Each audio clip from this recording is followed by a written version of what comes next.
손잡고 가는 애들 누군지 아시겠어요? 쟤네도 우리 교회 중학생들이에요. 중학생. 공산 땅이 무서워서 못 쳐들어온다는 우리 중학생들이 전교인 수련회 가자고 저렇게 또 홍보 영상을 다 찍었다는 거 아닙니까? 그러니까 여러분 가주셔야 되겠어요? 안 가도 되겠어요? 할렐루야. 특별한 일 없으면, 특별한 일 있는 사람이 가는 게 아니고 특별한 일 없는 사람은 다 갈 수 있길 바랍니다. 후회 안 하실 거예요. 굉장히 좋은 은혜가 예비되어 있고, 여기 보니까 요즘 5년 전에는 밥값 막 기도원 가면 3, 4천이었는데 요즘은 기도원도 밥값이 거의 10,000원 가까이. 그래갖고 밥은 아주 잘 나온다 그러더라고. 그러니까 6끼인데 이 밥값만 해도 그 회비가 나온다네. 아유, 참 요새 물가가 보통이 아니에요. 여러분도 기도해 주시고요.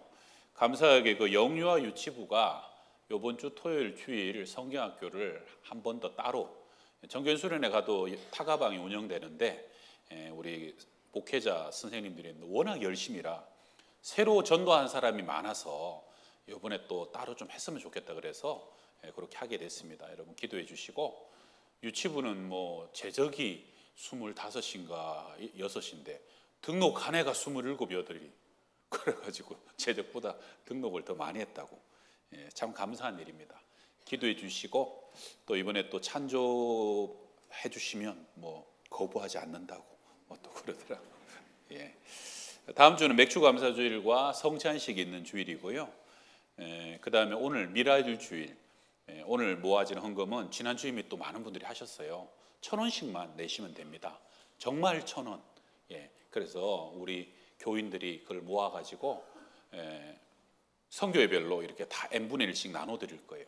그러면 선교회들이 분기마다 한 번씩 가서 가장 어렵고 힘든 사람들, 반찬 봉사를 하든지 또 쪽방촌을 찾아가든지 가장 어려운 사람을 도와주면서 몸과 내 손이 함께 섬기는 기회가 될 것이다.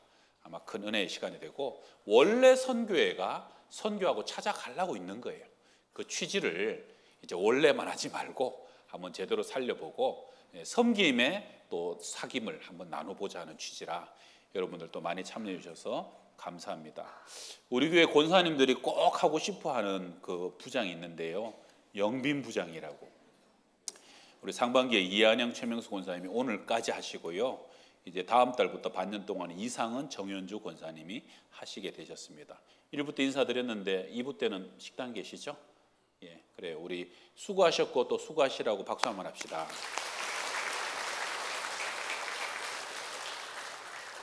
이번 주에 전장년 수련회 우리 윤 장로님 또 회계로 섬기시는데, 윤 장로님 외에 4분이 함께 이번에 수련회 수목금 다녀오십니다. 은혜 많이 받고 오시고요. 5째 주일은 매번 국수를 주더라고. 오늘도 국수를 밑에서 아주 맛있게. 여러분 우리 교회 국수가 제일 맛있지 않아요? 최고예요. 안 드셔본 분들은 꼭 드셔보세요. 국물과 고명과 면발이 보통이 아니에요. 자, 이 사람 인사합시다. 상반기 동안 주님 은혜가 우리와 함께 하셨습니다.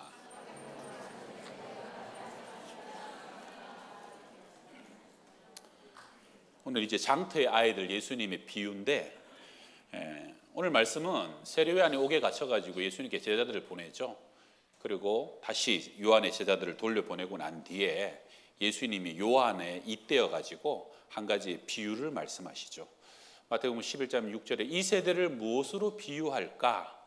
장터의 아이들 같다. 그러면서 오늘 말씀이 시작됩니다. 요즘 북한에서 계속 오물풍선을 날리잖아요.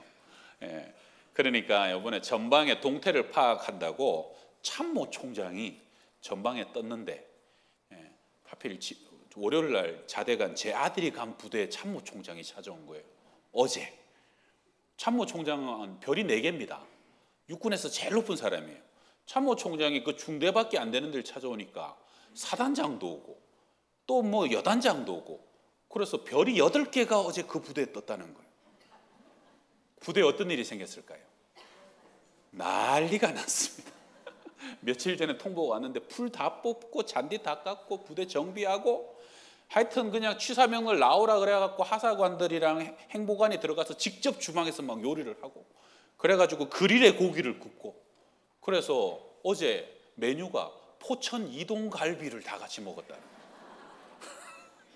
참모총장만 와도 온 부대가 난리가 나는 건데, 오늘 본문에 여러분 그렇게 기다리고 기다리던 만왕의 왕이신 메시아가 오신 겁니다.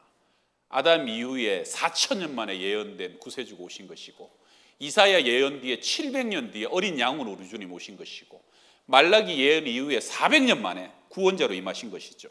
말씀만 하면 병자가 낫고 기적이 일어나고 온 집안이 구원받고, 그분의 빛과 영광 앞에 사단의 권세와 어둠이 깨어지고, 그분을 영접하기만 하면 하나님의 나라가 임하게 되는데, 참 안타까운 게 뭡니까? 수많은 사람이 그 예수님을 거절했다는 거예요. 그의 길을 예비하는 세례 요한도 물리쳐버렸다는 거죠. 누가복음 7장 30절에 세 번역입니다. 그러나 바리새파 사람들과 율법학자들은 요한에게서 세례를 받지 않음으로써 자기들에 대한 하나님의 계획을 물리쳤다. 이 순간의 선택인데요, 그 선택이 영원히 저주받는 인생으로 그는 살아갈 수밖에 없는, 여러분 참 답답한데, 만약에 이 시대에 주님이 우리 가운데 오셨다 그러면, 여러분 이 시대에 주님이 오셔서 지금 우리 앞에 피리를 부신다면, 우리가 그 피리 소리에 맞춰서 나는 춤추고 기뻐할 수 있는 그 부류의 사람에 들어갈 것 같아.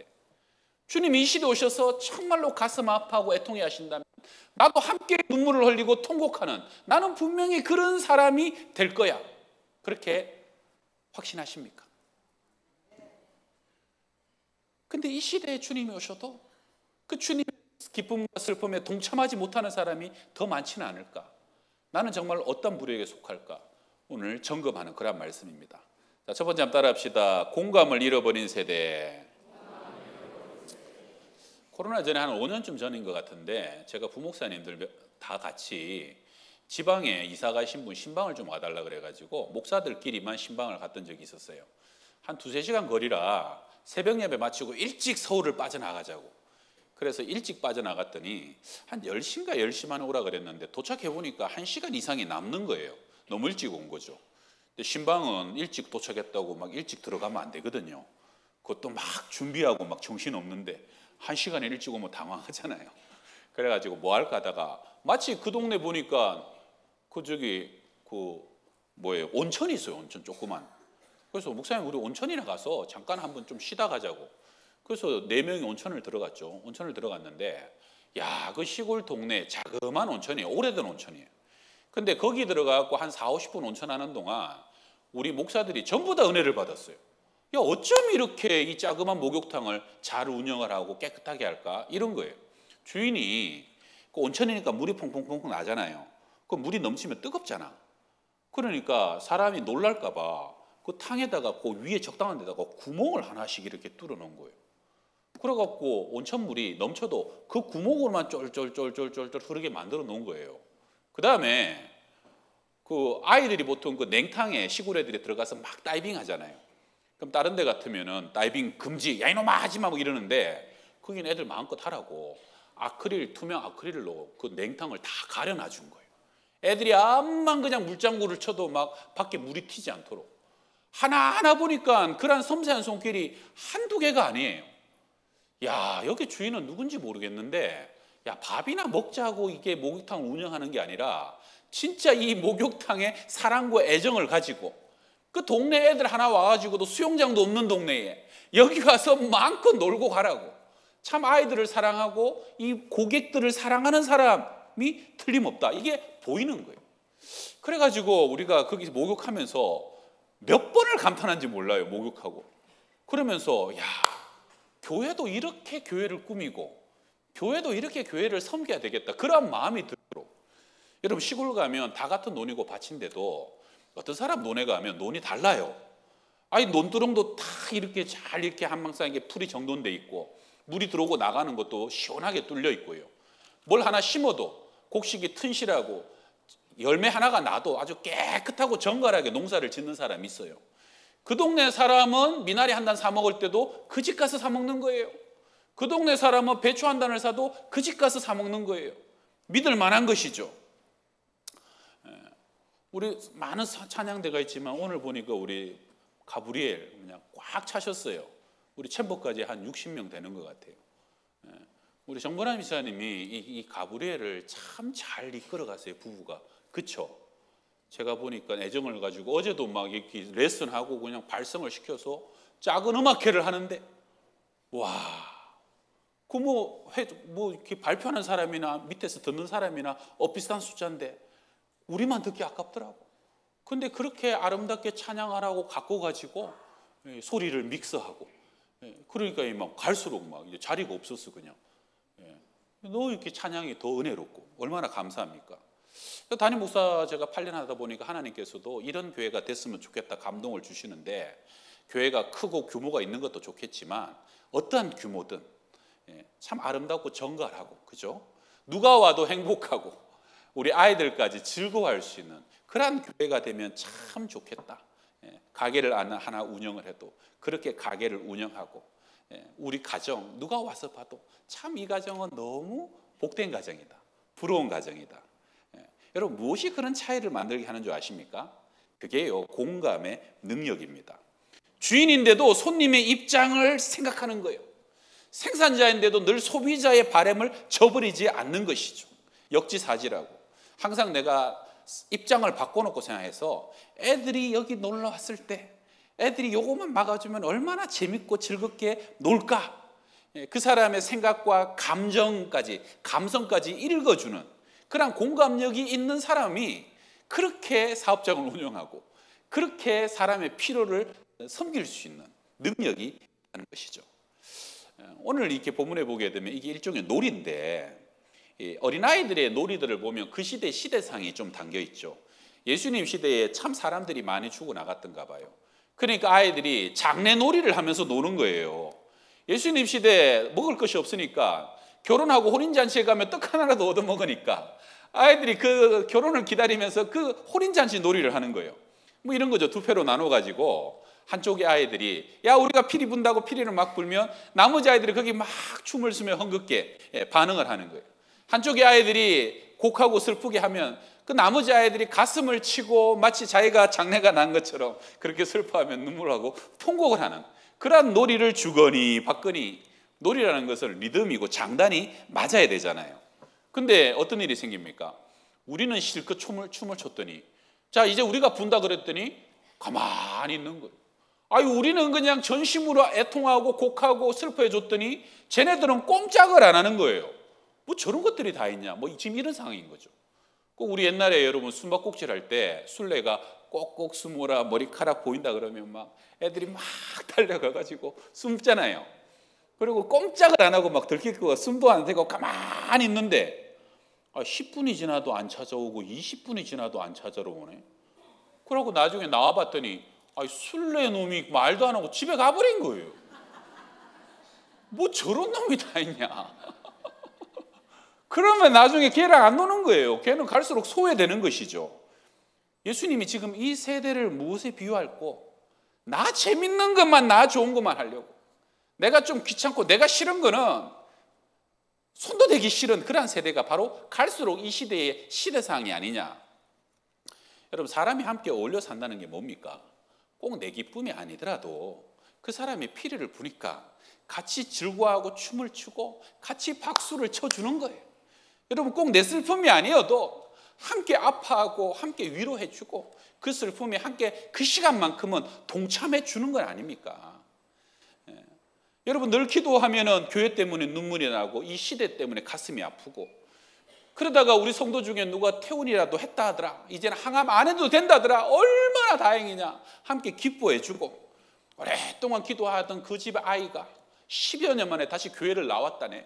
믿음을 회복했다네. 우리 애는 아직 교회 안 나와도 마치 우리 애가 교회 나온 것처럼 그렇게 즐거워해 주는 것.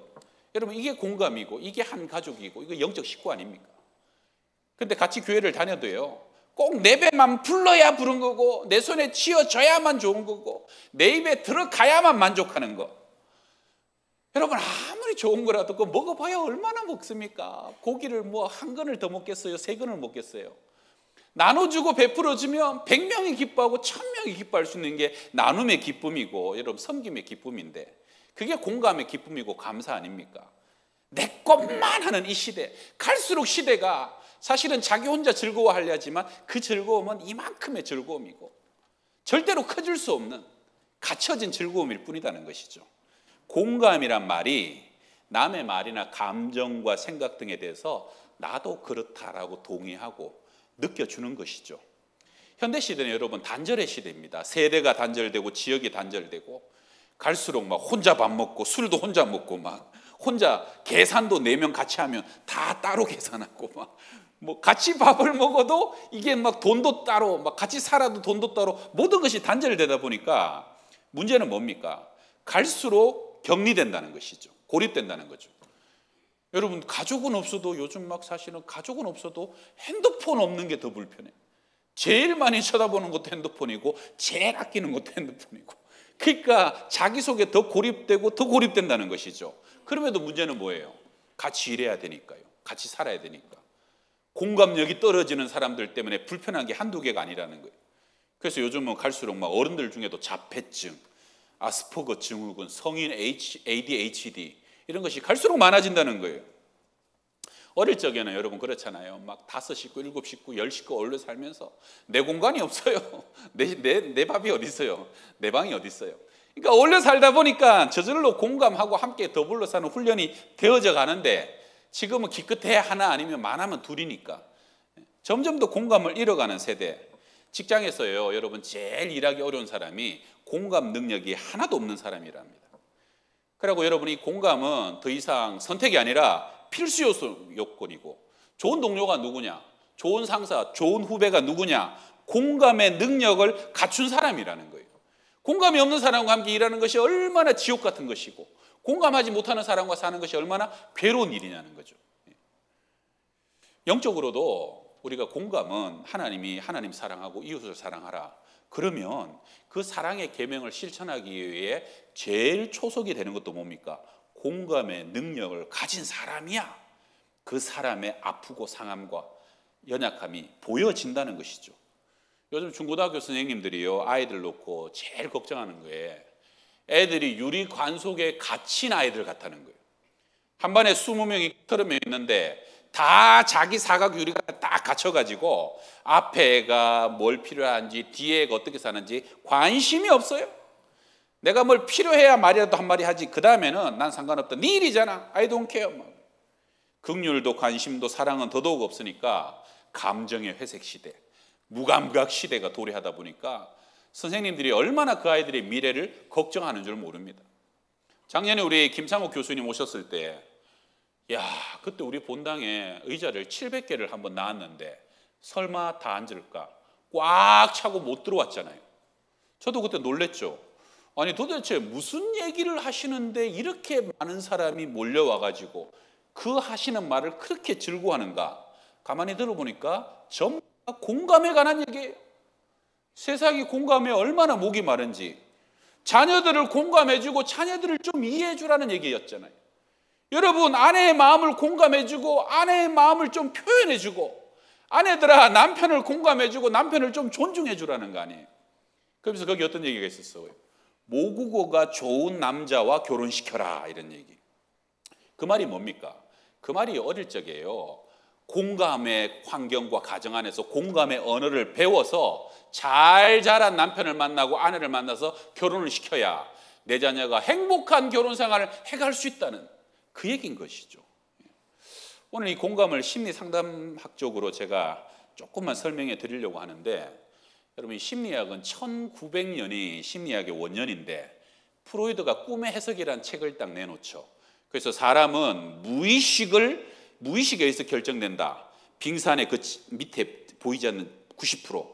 그러니까 무의식을 다루고 무의식이 치료받아야 사람이 변화된다는 이론이에요. 그런데 문제는 뭐냐면 무의식을 다루는 게 너무 오래 걸려요. 한 사람 이게 정신분석 이론으로 상담하면 짧아도 몇 년, 길면 막 10년, 20년을 상담해야 되는 거예요. 그러니까 이거는 너무 힘들다. 그래서 그 다음에 나온 게 행동주의입니다. 개도 종 땡 치고 먹을 거 주고 몇 번 반복하다 보면 종만 치면 입에 침이 고이지 않느냐, 개가 바뀌지 않느냐. 사람도 상 주고 벌 주고 사람도 강화에 의해서 사람의 행동이 바뀌고 사람이 바뀌는 거다. 어떤 망나니도 내 앞에 한번 갖다 놔봐라. 내가 그냥 몽둥이로 좁히고 며칠간 굴리면 그냥 딴 사람 된다. 한 달이면 완전히 변한 사람 된다. 이게 행동주의예요. 그러니까 사람은 강화에 의해서 행동도 사람도 바뀌는 거다. 그러니까 무슨 비판이 있어요. 사람이 짐승이냐? 너무 야만적이고 비인격적인 거 아니냐? 그래서 제3의 치료법으로 나온 게 사람 중심주의인데 이게 영어로 이제 person centered therapy라는 거예요. 인격적으로 사람은 치료돼야 된다. 사람은 인격이기 때문에 그 안에 성숙하고 그 안에 발전하는 능력을 모두가 다 가지고 있다는 거예요. 그래서 사람은 인격적으로 대우해주고 인간적으로 대우해주면 누구든지 자기가 자기의 길을 알아서 찾아가게 돼 있으니까 너무 다그치고 뭐라 그러고 지시하고 이래라 저래라 안 해도 그 사람에게 꼭 필요한 것만 조건만 형성되면 그 사람들은 잘 자라가는데, 이 인본주의의 대가인 로저스는 이 세 가지를 공감적 이해, 수용적 존중, 진솔성, 이 세 가지만 그 사람에게 익혀줘봐라. 스스로 지갈 길, 스스로 성장을 잘하게 된다. 공감력이 좋다는 것은 바로 이 세 가지를 그 사람이 갖고 있다는 얘기인데요. 약간 어려울 수도 있지만 이 부분만 좀 설명하고 넘어가겠습니다. 첫 번째, 여러분, 공감적 이해라는 거는 그 사람 하는 말과 생각을 내가 잘 알아듣는다는 거예요. 그리고 그 사람이 지금 나한테 말로 표현하지 못했던 것까지 그 사람의 감정을 너 지금 이 얘기하려고 그러지 어떻게 알았냐고 그렇게 해서 딱 맞게 이해해 준다는 거죠. 고3 애가 공부를 하다가 갑자기 야, 이 좋은 날씨에 집에만 있으려니까 미치겠네. 우리 그러면 보통 뭐라고 대답합니까? 네가 고3이 돼갖고 그딴 소리 할 시간에 단어 하나 더 외워라. 이러면 안 된다는 거예요. 그러지 말고 야, 시험 때문에 나가 놀려고 해도 불안하고 집에 있자고 하니까 답답하고 오늘은 유독 더 짜증이 나는 모양이구나.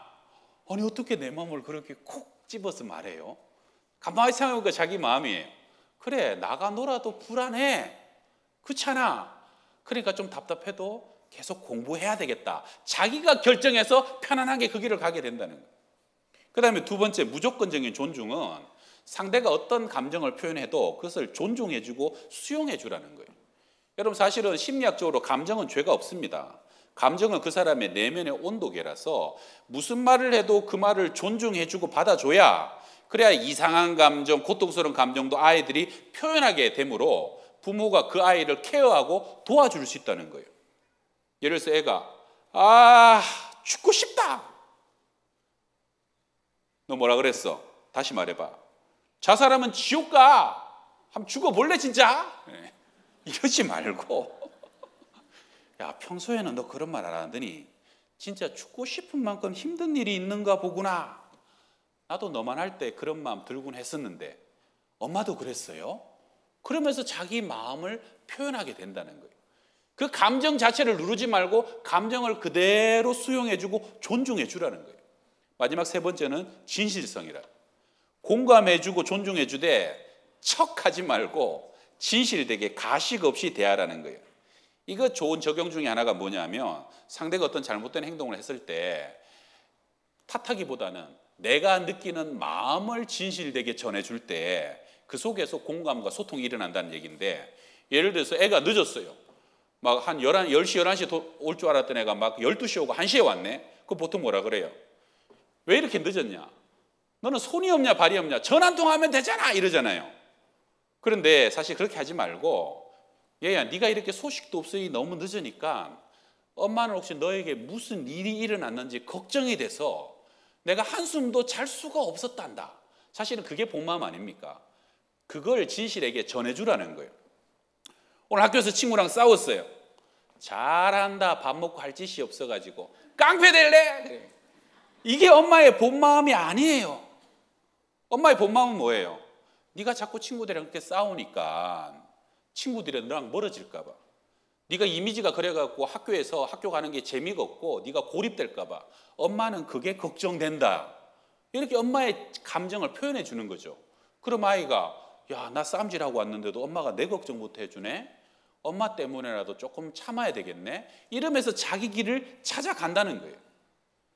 자, 근데 여기까지 하니까 여러분, 제가 지금 하는 말 들으니까 막 몸에 막 두드러기가 나고 막 닭살이 돋는 분들 계시죠? 그런 분들 어떤 분들이냐면 공감이 낯설고 익숙하지 않은 사람이에요.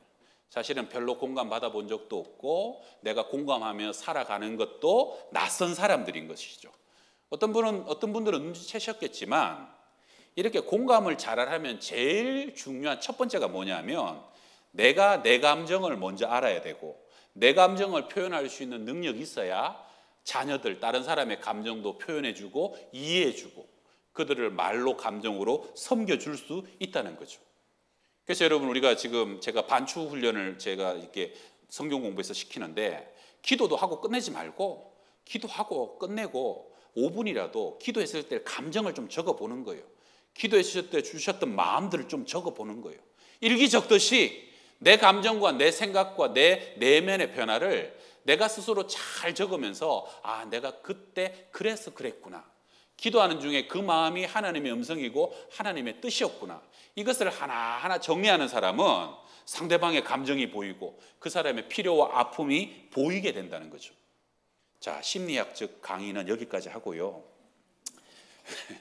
그럼 오늘 본문 구약의 요셉의 이야기를 조금 봅시다. 요셉이 보디발의 집에 종으로 지내는데 정말로 열심히 살았고 거룩하게 살았는데 모함을 받아서 강간 미수범으로 감옥에 갇히잖아요. 여러분 대단한 청년이죠. 그 젊은 10대 20대의 피 끓는 청년이 그 음란한 애굽에 살면서도 자기의 거룩함을 지키고 하나님 앞에 순전함을 살아가는 청년 아닙니까? 이쯤 되면요, 그 청년의 감정도 세상의 혼탁한 감정이 아니라 하나님이 주시는 깨끗한 감정과 감성을 가진 요셉입니다. 우리가 나중에 회복된 에덴의 하나님의 나라에 살게 되면요, 그때는 내가 하고픈 대로 말하고 살아도 그 감정이 하나님의 뜻이고 하나님의 기쁨이 되는 때가 오는 것인데 그게 완전히 성화된, 오늘 본문의 요셉은 그 감정에 참 가까운 사람이었습니다. 그러다 보니까 감옥에 가서도 요셉은 다른 사람과 달라요. 남다른 공감이 그 안에 공감의 능력이 있는 거예요. 자, 술 가는 장과 떡 가는 장이 어느 날 꿈을 꿨어요. 아침에 딱 일어났는데 요셉의 얼굴을 딱 보니까 이 사람들 어젯밤에 꿈자리가 별로 안 좋았다. 오늘 뭔가 얼굴에 수심과 근심이 있다는 것이 딱 알아봐지는 거예요. 요셉은 그 마음속에 한 사람 한 사람 향한 민감함이 살아있었던 것이죠. 자, 여러분 지금 옆 사람 얼굴 한번 잠깐 쳐다봐요. 그 사람 기분이 보여요? 예. 여러분 아침에 딱 일어나면 야, 오늘 우리 아들 간밤에 꿈자리가 이랬구나. 야, 오늘 아침에 우리 남편 컨디션이 이렇구나. 금방 보여지세요? 예. 이게 쉬운 일이 아니죠. 예. 우리 남편이 요새 말은 안 하는데 요새 근심이 있고 뭔가 힘들어하고 있는 것 같은데, 야, 우리 목사님 오늘 설교하는 거 보니까 되게 뭔가 신나시는 것 같은데 이게 공감력이 있는 사람인 거죠. 여러분 애굽왕 바로가 요셉을 몇 마디 주고받고 나는데 요셉에게 뭐라 그럽니까? 이같이 하나님의 신에 감동된 사람을 우리가 어디서 얻을 수 있겠느냐? 바로 그 요셉을 애굽의 국무총리로 세워버립니다. 요셉이 만민의 생명을 구원하는 그 사명을 감당해내게 되는 것이죠. 하나님이 정결하고 거룩한 요셉에게 사람의 마음을 살필 줄 알고 이 나라 가운데 필요한 것이 무엇인지 볼 수 있는 그런 민감한 마음을 허락하신 것, 그게 바로 요셉 안의 공감력이라는 거죠. 자, 우리 로마서 12장 15절 함께 읽어봅시다. 시작. 즐거워하는 자들과 함께 즐거워하고 우는 자들과 함께 울라.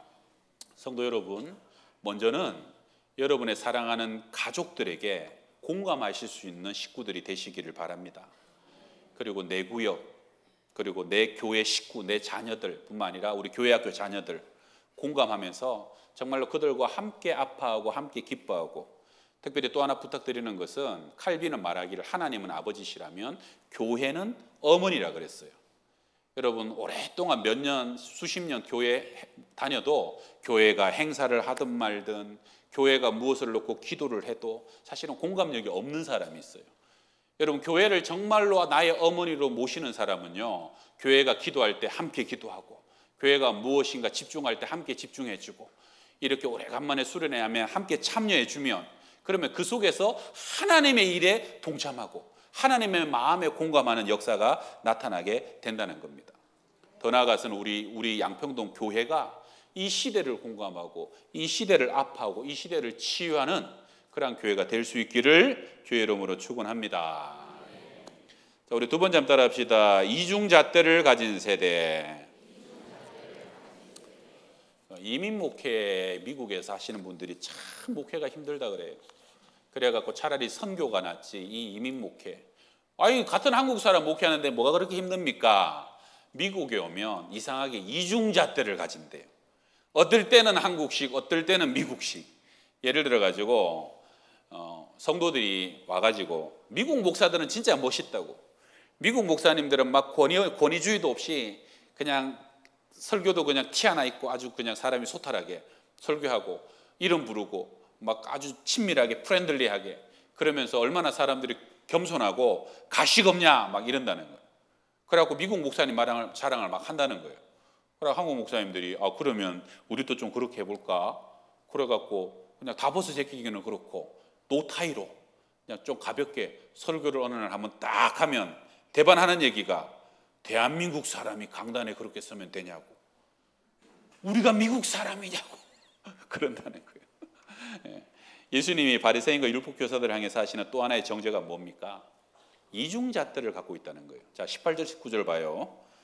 요한이 와서 먹지도 않고 마시지도 아니하며 그들이 말하기를 귀신 들렸다 하더니 인자는 와서 먹고 마시며 말하기를 보라 먹기를 탐하고 포도주를 즐기는 사람이요 세리와 죄인의 친구로다. 세례요한이 와서 회개세례를 전파하니까 떡도 먹지 않고 포도주도 마시지 않는 것을 보고 이상한 사람이다.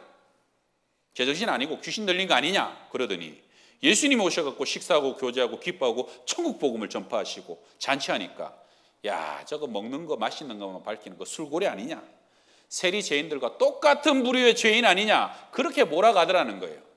아니 안 먹고 금식하는 것이 나쁘다고 했으면 먹고 즐거워하는 것이 잘했다고 하든지, 먹고 마시고 즐거워하는 것이 나쁘다고 했으면 금식하고 절제하는 것이 그것을 칭찬하든지 이중잣대인 거죠. 여러분 이중잣대가 사람을 죽이는데 참 좋은 도구가 됩니다. 이것도 나쁘고 저것도 나쁘고 이 사람은 이래서 안 되고 저 사람은 저래서 안 되고 그런 사람은요 어떤 환경이 돼도 감사가 없고 격려가 없고 칭찬도 긍휼도 사랑도 없는 거죠. 제가 안산에서 외국인 사역을 좀 했는데요, 외국인들이 제일 힘들어하는 사업장 사장들이 어떤 사람이에요? 이중잣대 가진 사람이에요. 여기 한국이니까 한국 사람처럼 일해야 돼. 막 특근 잔업 다 시킨다는 거예요. 그리고 일을 잔뜩 시켜놓고 나중에 월급 줄 때는 어떻게 주냐? 니들 환율에 맞춰서 줄게. 그래갖고 한국 사람 받는 거 딱 절반밖에 안 주면서 많이 받은 거 맞지 하면서 그런 식으로 몰아간다는 것이죠.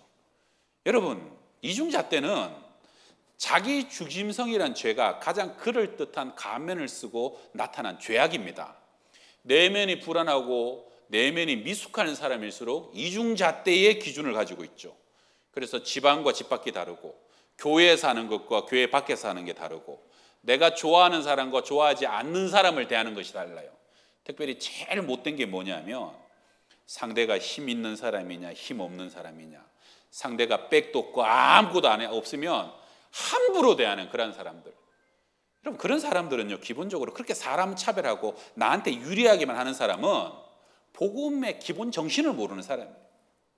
정말 그런 사람은 왜 우리 주님이 죽으셨는지 자기를 부인하고 십자가에서 죽으심으로, 여러분 만약에 주님이 우리를 긍휼히 여기시고 불쌍히 안 여겨줬으면 우리가 무슨 힘이 있고 무슨 빽이 있어요? 주님이 만약에 우리를 이중잣대로 대하셨으면 구원받을 사람 한 사람도 없는 거예요. 그래서 그 긍휼과 그 자비를 경험했으면 사람을 차별하지 말고 이중잣대를 갖다 대지 말고 진정한 사랑으로 공감으로 그를 위하여서 살아갈 수 있기를 바랍니다. 여러분 말씀을 마칩니다. 하나님의 나라는 어떤 나라인가? 하나님 나라의 백성은 어떤 사람인가? 첫 번째는 성령 안에서 공감이 회복된 사람입니다. 성령 주시는 감동으로 함께 기뻐하고 함께 아파하고 그리고 함께 위로하고 함께 세워져 가는 사람이고요.